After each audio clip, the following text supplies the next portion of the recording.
1979, je me rappelle d'une étape qui a été l'enfer, mais l'enfer pour tout le monde.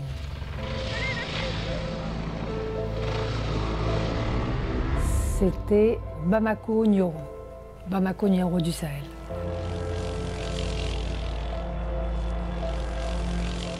Là, c'était une piste dessinée par le diable. C'était affreux. Alors, il y avait des gens en panne partout, il y avait des gens tombés partout. Un des pilotes qui devait gagner la course et qui était devant moi, j'arrive, il était en panne. Je lui dis, c'est pas possible, toi t'es pas en panne ici, c'est infernal. J'ai cassé mon moteur à 50 km de l'arrivée. Je pense que je ne suis pas le seul car on est toute une partie de la course à casser sa machine. On a assisté à une hécatombe parmi les motos, beaucoup plus que parmi les voitures. Quelques kilomètres plus loin, un autre étalé à côté de sa moto. Et il avait l'air complètement inconscient. Là, j'étais tellement impressionnée, je me suis mise à pleurer. Je me suis arrêtée. Donc, je me suis mise à pleurer. Je suis restée avec lui. Donc, j'ai attendu qu'une voiture arrive, puisque cette année-là, on était mélangés voiture et moto. Et hop, je suis repartie. Mais c'était vraiment une étape d'enfer. Et quand je suis arrivée au bout de l'étape, Thierry Sabine m'a accueilli avec le tampon de pointage et il m'a dit « Toi, t'es quand même une drôle de bonne femme ».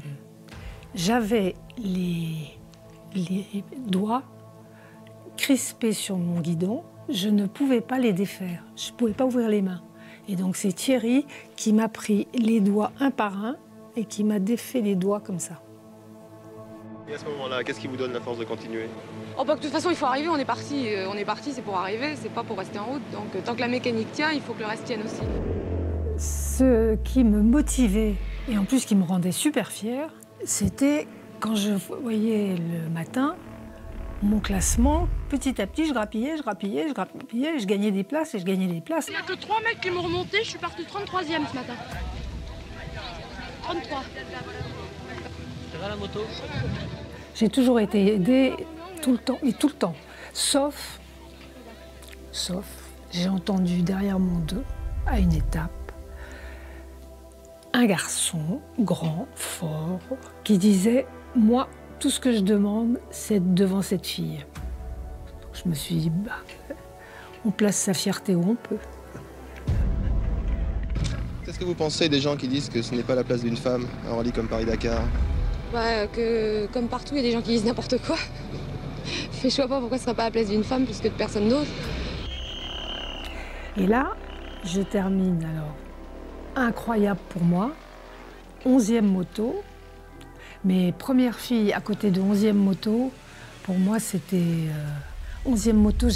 Dans mes rêves les plus fous, jamais je n'aurais pensé terminer 11e moto.